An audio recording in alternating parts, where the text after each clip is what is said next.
katapusan, handog ng Diyos sa tanan.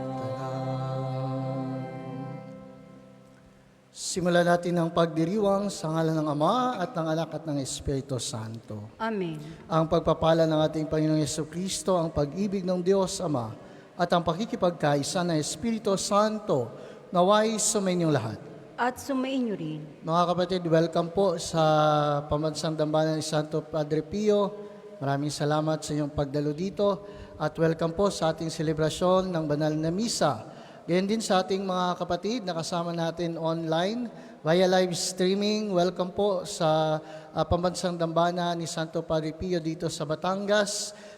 Sabayan niyo po kami sa ating pananalangin para sa ating Panginoong Jesucristo, sa ating paghiling sa Panginoon sa pamamagitan ni Santo Padre Pio. Gayon din, isama natin sa panalangin ito, sa misang ito, lahat ng may mga karamdaman, mga naghahanda para sa kanilang eksaminasyon, at gayon din sa mga magbabiyahe, naway tulungan at gabayan kayong lahat ng Panginoong Jesucristo. Isama natin ang mga kapatid nating may karamdaman na nasa kanilang mga tahanan at gayon din ang mga nasa ospital. Ngayong araw mga kapatid, ipinagdiriwang ng simbahan ang kapistahan ni San Roque, isang Pransiskanong pari at naglingkod sa Panginoon matapos ibigay lahat ng yaman sa mga mahihirap at namatay sa pamamagitan ng isang sakit sa kanilang kapanahunan sa kanyang paglilingkod sa mga nangangailangan, sa may mga karamdaman. Kaya naman hilingin natin sa ating patron Santo Padre Pio at sa santong ating ipinagdiriwang na si San Roque, tulungan tayo sa ating mga kahilingan, lalo't higit sa ating mga karamdaman. Mga kapatid, aminin natin ang ating mga kasalanan upang tayo maging marapat gumanap sa banal na pagdiriwang. Inaamin ko sa makapangyarihang Diyos at sa inyo mga kapatid, na lubha akong nagkasala sa isip, sa salita, at sa gawa, at sa aking pagkukulang. Kaya isinasamo ko sa mahal na Birheng Maria, sa lahat ng mga anghel at mga banal, at sa inyo mga kapatid, na ako'y ipanalangin sa Panginoong ating Diyos. Kawaan tayo ng makapangyarihang Diyos. Patawarin tayo sa ating mga kasalanan, at patubayan tayo sa buhay na walang hanggan. Amen.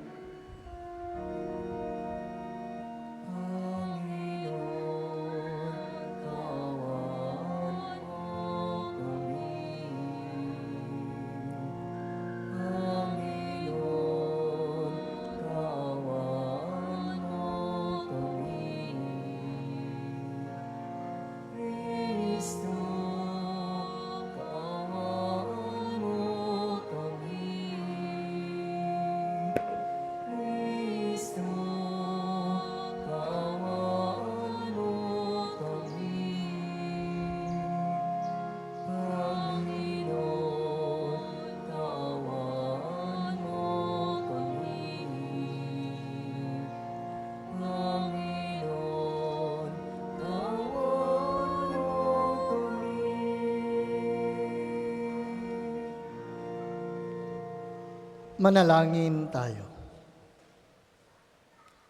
Ama naming makapangyarihan, tinawag mo si San Roque upang hanapin ang iyong paghahari sa sanlibutan sa pamumuhay ng may ganap na pagmamahal.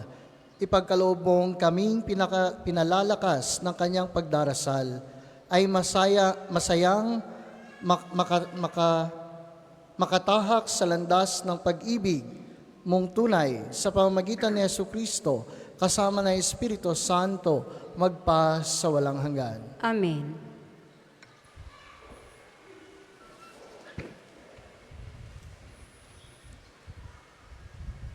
Pagbasa mula sa aklat ni Propeta Ezekiel.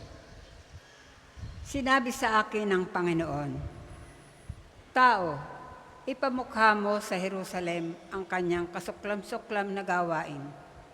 Sabihin mong ipinasasabi ng Panginoon na kanyang Diyos, ikaw ay mula sa Kanaan, Amoreo ang iyong ama at Hitea ang iyong ina. Nang ikaw ay isilang, Hindi ka pinutulan ng pusod, ni pinaliguan, ni kinuskos ng asin, ni binalot ng lampin.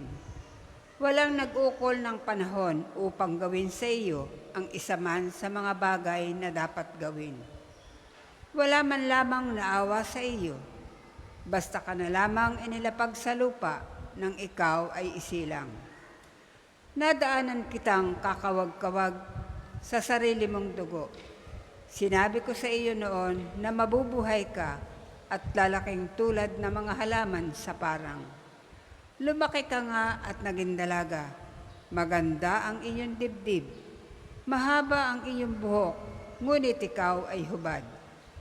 Nang madaanan kita uli, nakita kong ikaw ay ganap ng dalaga, at ibinalabal ko sa iyo ang aking kasuotan upang matakpan ang iyong kahuboran. Nangako ako sa iyo ng buong katapatan, nakipagtipan ako sa iyo, at ikaw ay naging akin. Pinaliguan kita, nilinis ko ang dugo mo sa katawan, at pinahiran kita ng langis. Dinamtan kita ng mga magagandang borda at sinuotan ng sandalyas na balat. Binalot kita ng pinong lino at damit na seda. Sinuotan kita ng pulsera sa magkabilang braso at binigyan ng kwintas. Binigyan din kita ng hikaw sa ilong at tenga. Pinutungan kita ng isang magandang korona. Nagayakan ka ng alahas na pilak at ginto. Ang kasuotan mo'y pinong lino, piling seda at telang nabubordahan ng maganda. Ang pagkain mo'y yari sa pinakamainam na harina. Pulot-pukyutan at langis ang iyong inumin. Lumaki kang walang kasing ganda at nalagay sa katayuan ng isang reyna. Natanyag sa lahat ng bansa ang iyong kagandahan, pagkat lalo itong pinatingkad na mga palamuting iginayak ko sa iyo.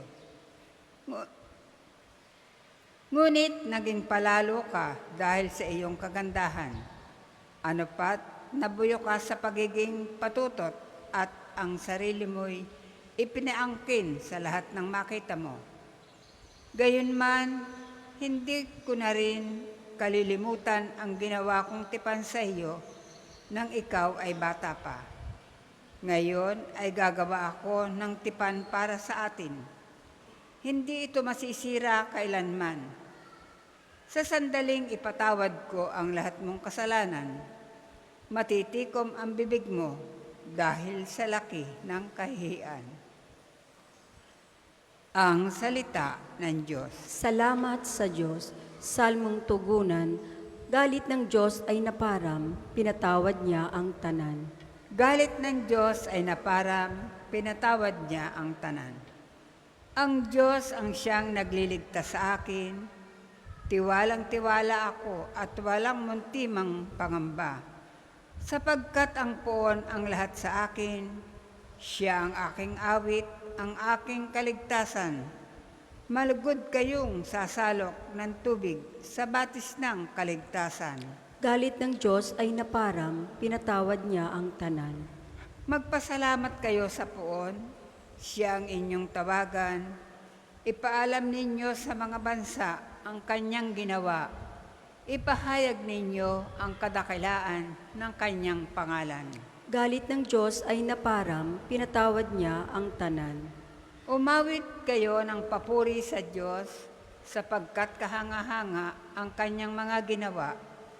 Ipahayag ninyo ito sa buong daigdig. Mag-anak ng Siyon, umawit kayo ng buong galak, sapagkat nasa piling ninyo ang dakila at banal na Israel. Galit ng Diyos ay naparam, pinatawad niya ang tanan. Ang lahat po ay magsitayo.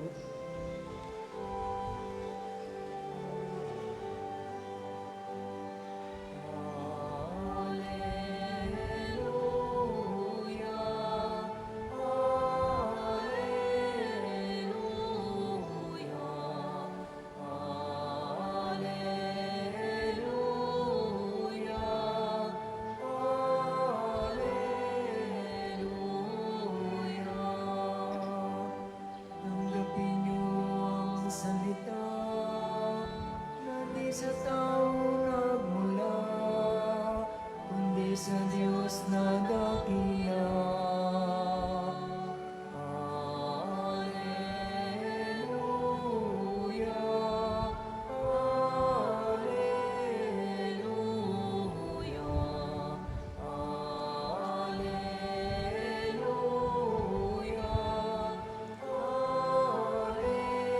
Alleluia. Sumainyo ang Panginoon. At sumainyo rin. Ang mabuting balita ng Panginoon ayon kay San Mateo.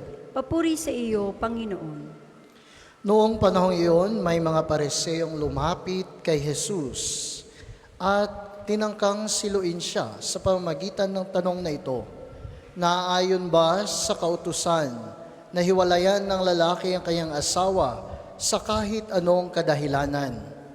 Sumagot si Jesus, hindi pa ba ninyo nababasa sa kasulatan na sa pasimula pa'y nilalang sila ng may kapal, lalaki at babae, at sinabi, dahil dito, iiwan ng lalaki ang kanyang ama't ina at magsasama sila ng kanyang asawa at sila'y magiging isa.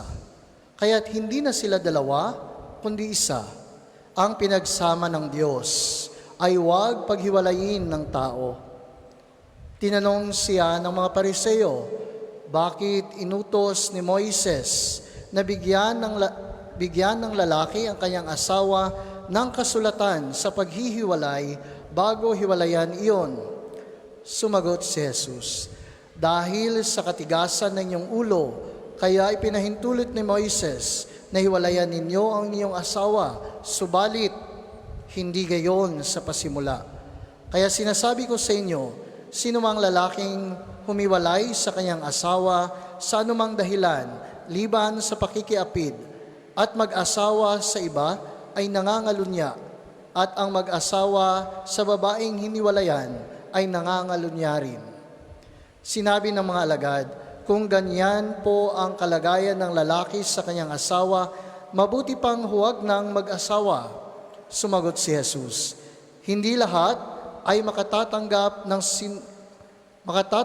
ng simulaing iyan, kung hindi yaon lamang pinagkalooban ng Diyos, sapagkat may iba't ibang dahilan kung bakit may mga lalaking hindi makapag-aasawa.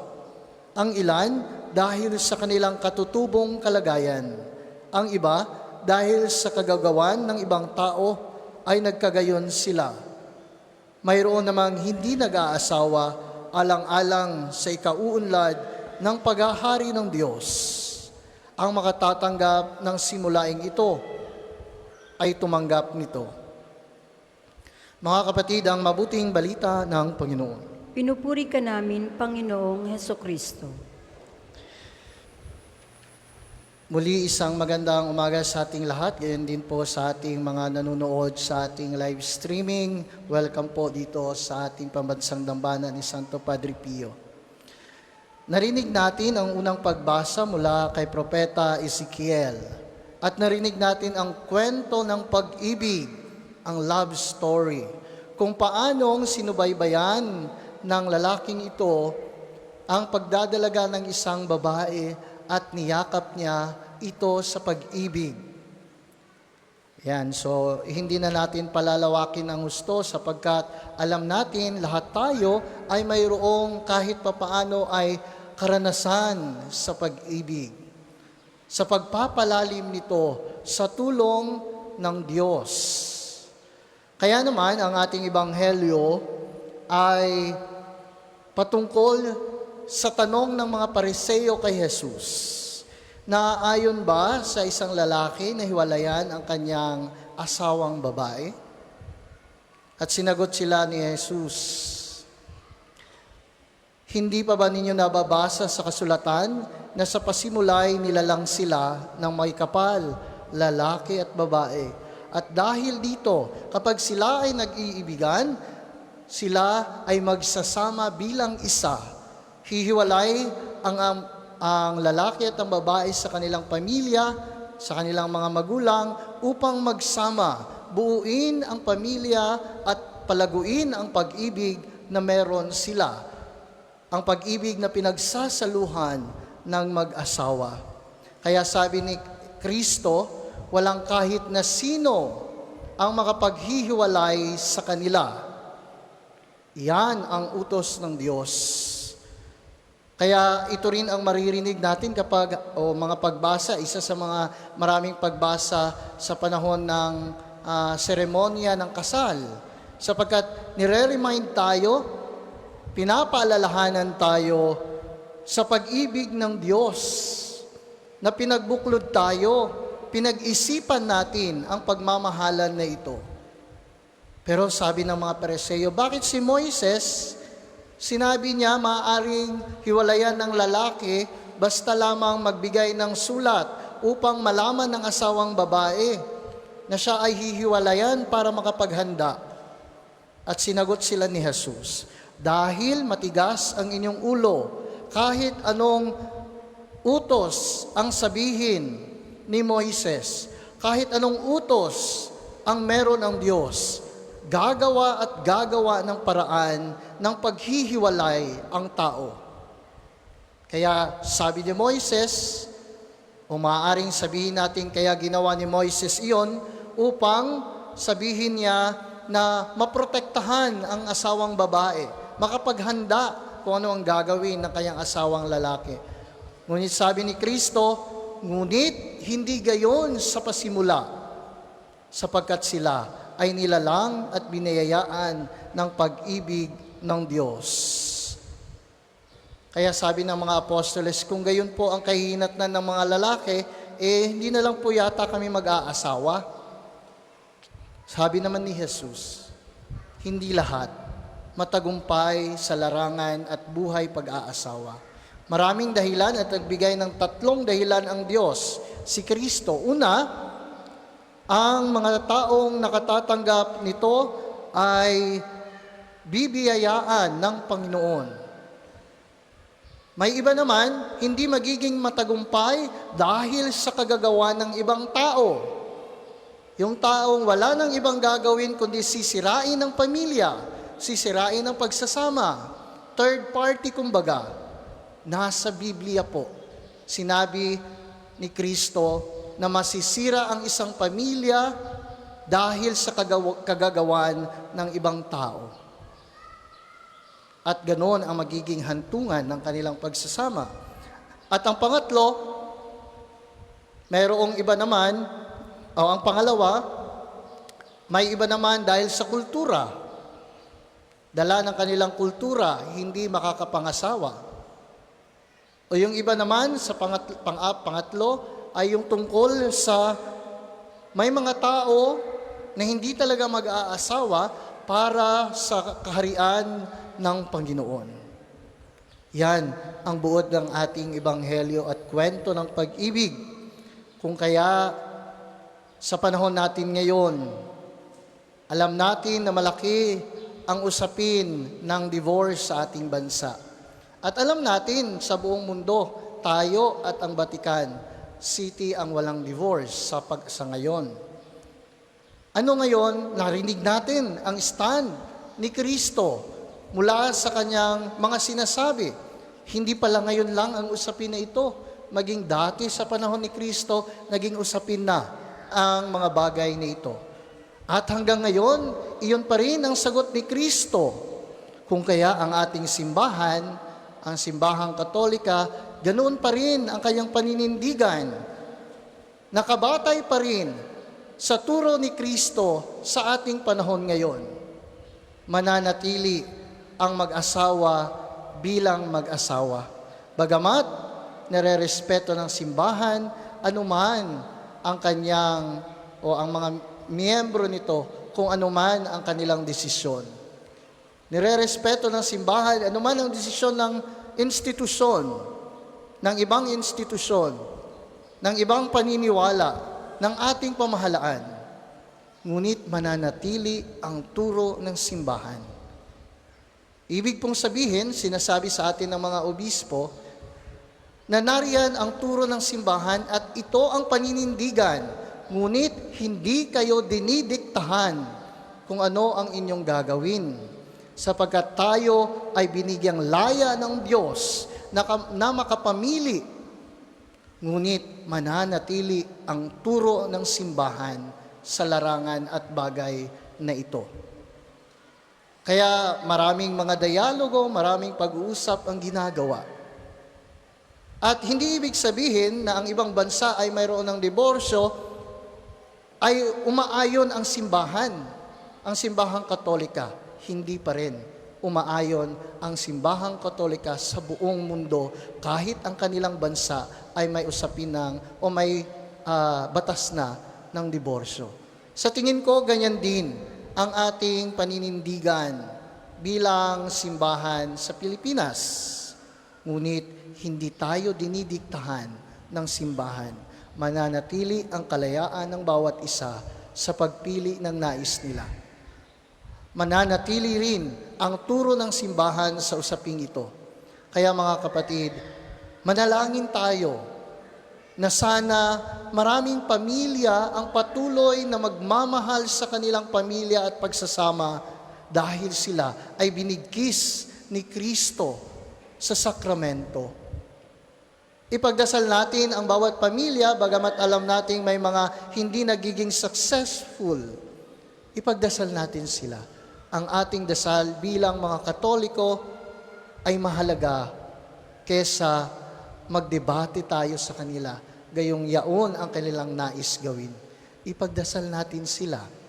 Yun ang mas makapangyarihan.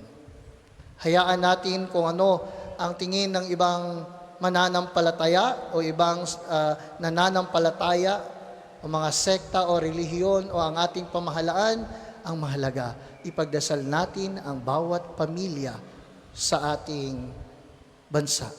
Gayon din, sa misang ito, isama natin ang lahat ng mga pamilya.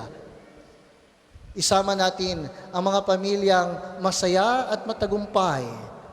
Isama natin ang pamilyang may maraming pagsupok na pinagdaraanan sa larangan ng pagsasama at pag-iibigan. Idalangin natin ang mga pamilyang tuluyang nawasak dahil sa mga pangyayari sa kanilang buhay. Amen. Para po sa mga maghahandog ng sobre, pakihulog na lamang po sa buslo.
Magsitayo po ang lahat.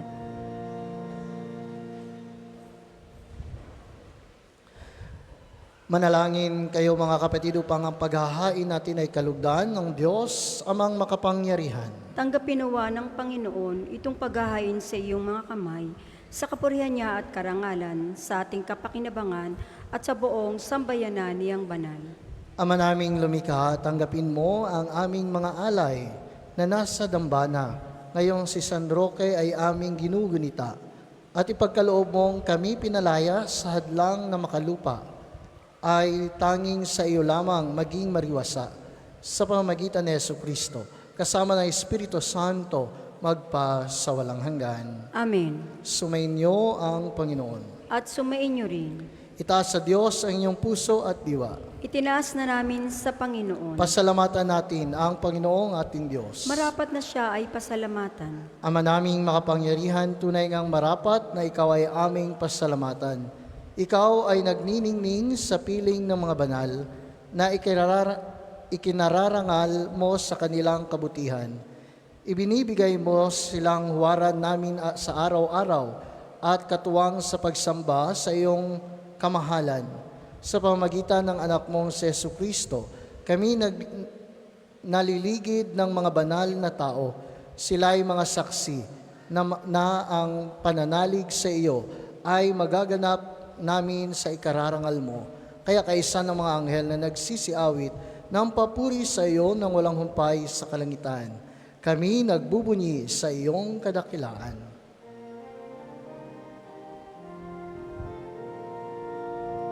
Manal ka po may kapal, manal ang iyong pangalan, manal ang iyong kaharian, langit lupa'y nagpupugay sa iyong kadakilan, dinadakilan ang lahat, ang naparito mong anak, na siyang nagulat sa bulang, sa bilayay nagpalakad, at nakilangay sa lahat.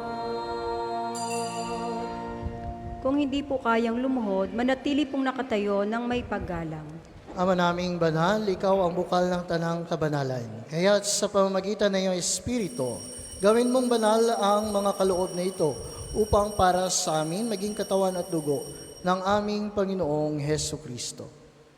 Bago niya pinagtiis ang kusang loob na maging handog, hinawakan niya ang tinapay, pinasalamatan kanya, pinaghati-hati niya iyon. Inabot niya sa kanyang mga lagad at sinabi, "Tanggapin ninyong lahat ito at kanin. Ito ang aking katawan na ihahandog para sa inyo."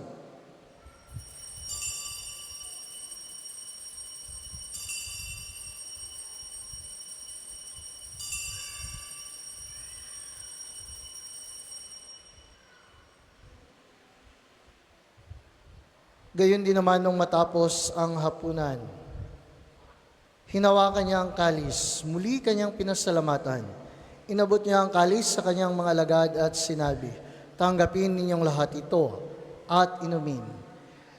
Ito ang kalis ng aking dugo, ng bago at walang hanggang tipan. Ang aking dugo na ibubuhos para sa inyo at para sa lahat, sa ikapagpapatawad ng mga kasalanan. Gawin ninyo ito sa pag-alala sa akin."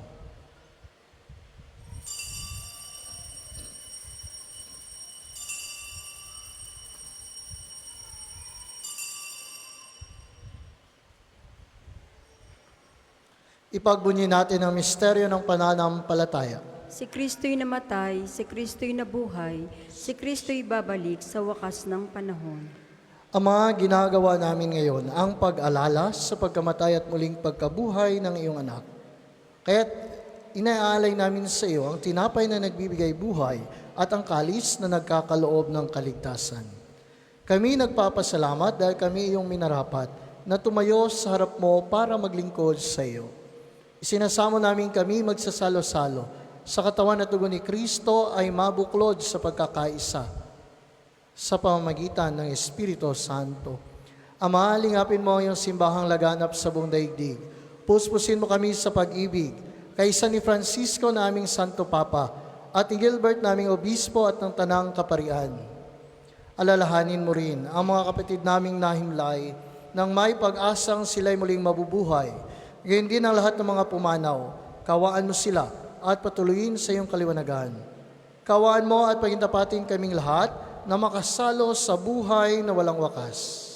Kaysa ng mahal na Birheng Maria na Ina ng Diyos, ni San Jose na kanyang kalinis-linisang esposo, kaysa ng mga apostol at ng lahat ng mga banal, kaysa ni San Roque at San Padre Pio na namuhay dito sa daigdig ng kalugod-lugod sa iyo. May pagdiwang nawa namin ang pagpupuri sa ikararangal mo sa pamamagitan ng iyong anak na aming Panginoong Heso Kristo. Sa pamamagitan ni Kristo, kasama niya at sa Kanya, ang lahat ng parangal at papuri ay sa iyo, Diyos amang makapangyarihan, kasama ng Espiritu Santo, magpa sa walang hanggan.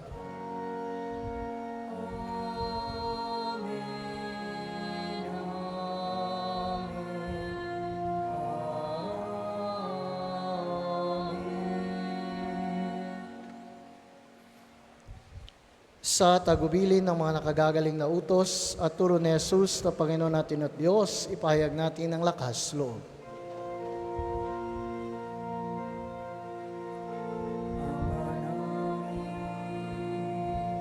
Sumasalangit ka sa balik ang ngalan mo, mapasangit ang kaharian mo, sundin ang loob mo dito sa lupa para sa langit. Bigyan mo kami ngayon ng aming kakanin sa araw-araw, at patawarin mo kami sa aming mga sala, para na mapapatawad namin sa nakakasala sa amin, at huwag mo kami ipahintulot sa tukso, at iadya mo kami sa lahat ng masama.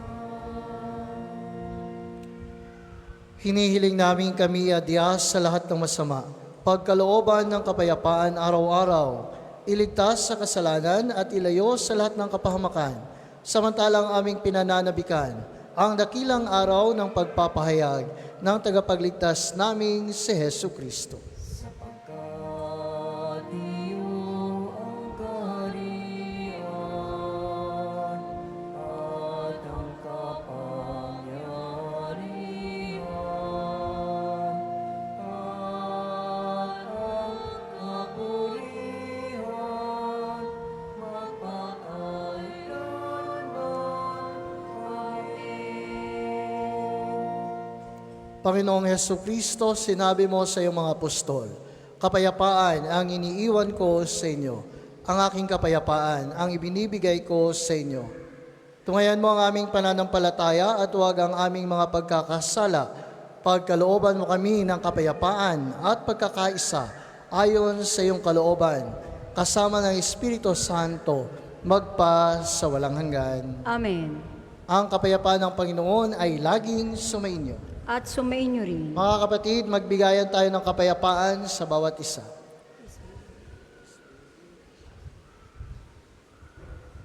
Kordero ng Diyos na nag-aalis ng mga kasalanan ng sanlibutan, maawa ka sa amin. Kordero ng Diyos na nag-aalis ng mga kasalanan ng sanlibutan, maawa ka sa amin. Kordero ng Diyos na nag-aalis ng mga kasalanan ng sanlibutan, ipagkaloob mo sa amin ang kapayapaan. Kung hindi po kayang lumuhod, manatili pong nakatayo ng may paggalang.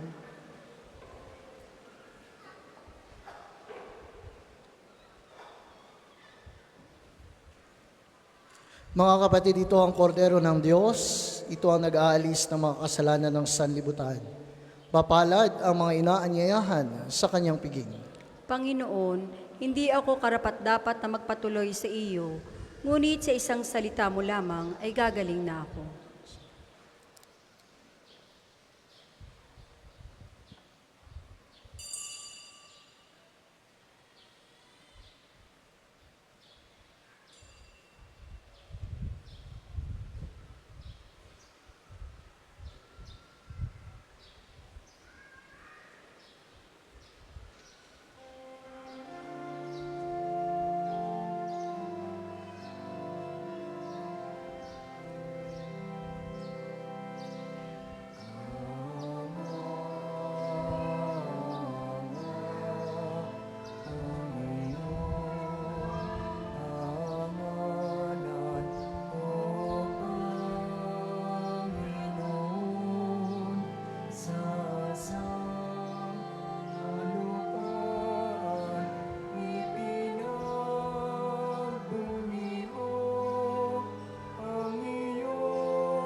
Ang second collection po ay para sa patuloy na pagpapaunlad ng parokya at pambansang dambana ni Santo Padre Pio at para sa mga pangangailangan ng matatanda at may sakit na mga pari ng Archdiocese ng Lipa. Salamat po sa inyong handog.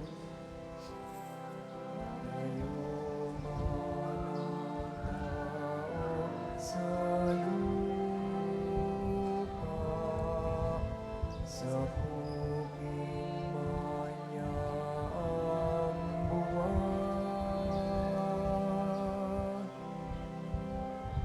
Yutin man ang kalangitan, ang Diyos rin ang dinaratnan.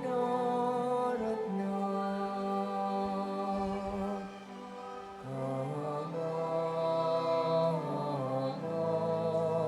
ang iyong pangalan, O Panginoon,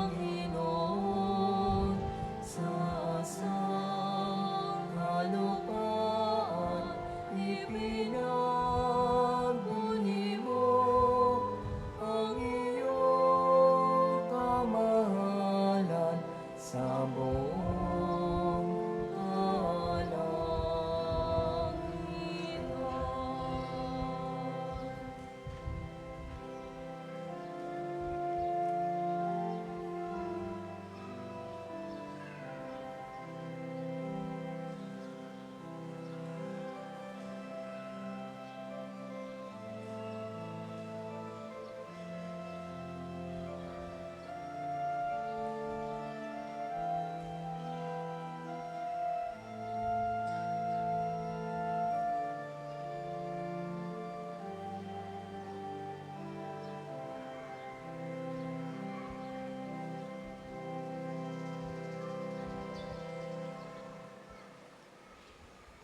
Ang lahat po ay magsitayo. Manalangin tayo.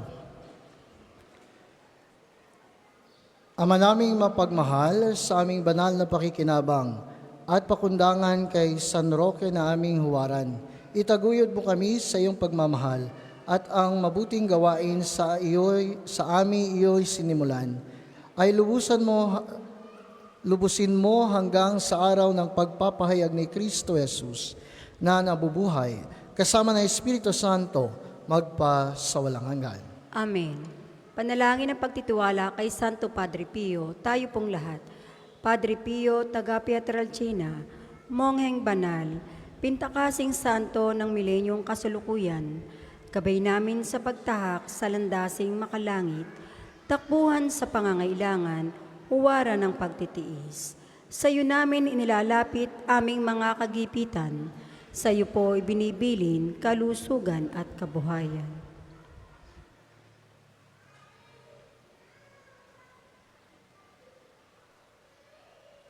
Di man karapat-dapat kami po ay pagbigyan, bindisyonan at basbasan, maging ganap sa buhay. Lumayo nawa kami, umiwas sa kasalanan. Lumapit lagi sa Diyos, maging matatag at matibay. Sa mabuting balita ng pagliligtas, turuan mo kami nawa. Sa tuwina ay makinig, magnilay at sumampalataya. Amin pong pakiusap itong mga kahilingan. Puso ay nagsisisi, nagtitikang taimtiman. Di na muling magkasala, sunod lagi sa Diyos Amang, kaysa ng Espiritu, at ni Jesus na tagapamagitan. Amen. Ang lahat po ay magsiupo para sa ilang patalastas. Una, sa inyong pagdalaw sa pambansang dambana, mangyaring pakingatan ng inyong mga personal na gamit. Hangad namin ng isang matiwasay at maayos sa pagbisita sa National Shrine. Ikalawa, sa pagnanais nating palawakin ang documentation at datos ng mga pilgrims and devotees na bumibisita sa pambansang dambana, kami po ay nag-aanyaya sa inyong lahat na makilahok sa ginagawang pagkalap ng impormasyon na makakatulong sa pagpapaunlad ng ating turismong pangsimbahan. Makikisuyo po kami na paki-scan ng QR code na inyong makikita sa paligid ng simbahan at pakikumpleto ng mga impormasyong kinakailangan. Makakaasa po kayo sa aming pag-iingat ng private information na inyong ibabahagi bilang pagsunod sa batas ng Data Privacy Act of 2012. Ang inyong pakikiisa ay malaking tulong at susi sa tagumpay ng proyektong ito. Ang susunod pong banal na misa ay sa ganap na 12 ng tanghali.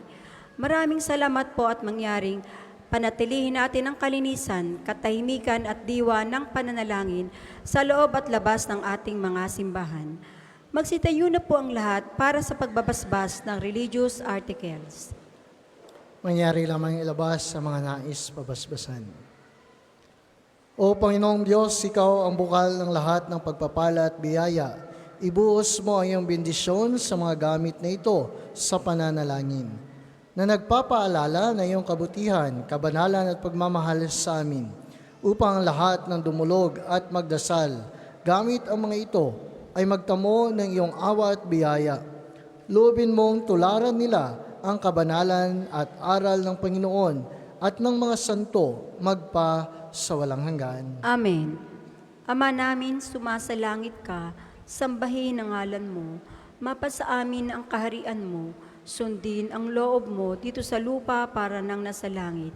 Bigyan mo kami ngayon ng aming kakanin sa araw-araw at patawarin mo kami sa aming mga sala para na ang pagpapatawad namin sa mga nagkakasala sa amin.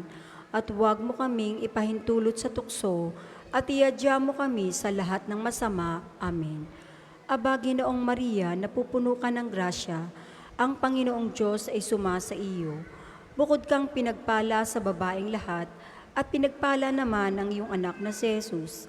Santa Maria, Ina ng Diyos, ipanalangin mo kaming makasalanan, ngayon at kung kami mamamatay. Amen. Luwalhati sa Ama at sa Anak at sa Espiritu Santo, kapara noong unang-una, ngayon at magpasawalang hanggan. Amen. Luwalhati sa Ama at sa Anak at sa Espiritu Santo, kapara noong unang-una, ngayon at magpasawalang hanggan. Amen.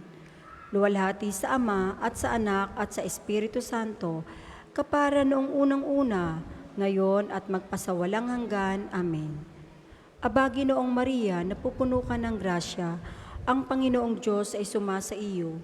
Bukod kang pinagpala sa babaeng lahat, at pinagpala naman ang iyong anak na si Jesus. Santa Maria, Ina ng Diyos, ipanalangin mo kaming makasalanan, ngayon at kung kami mamamatay. Amen. Luwalhati sa Ama at sa Anak at sa Espiritu Santo, kapara noong unang-una, ngayon at magpasawalang hanggan. Amen.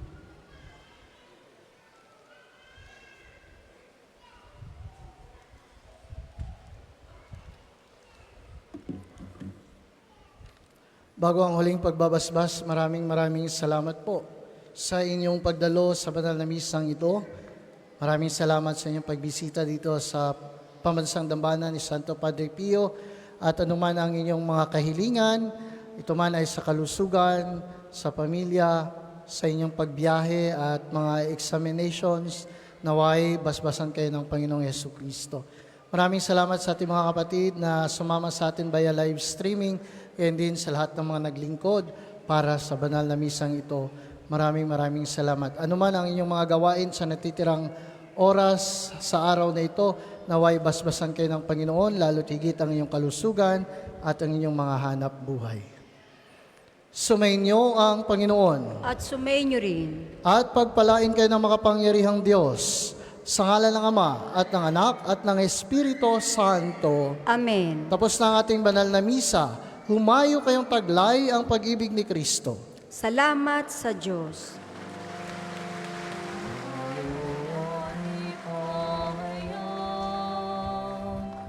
Kanyang pagkalinga naman, isabuhay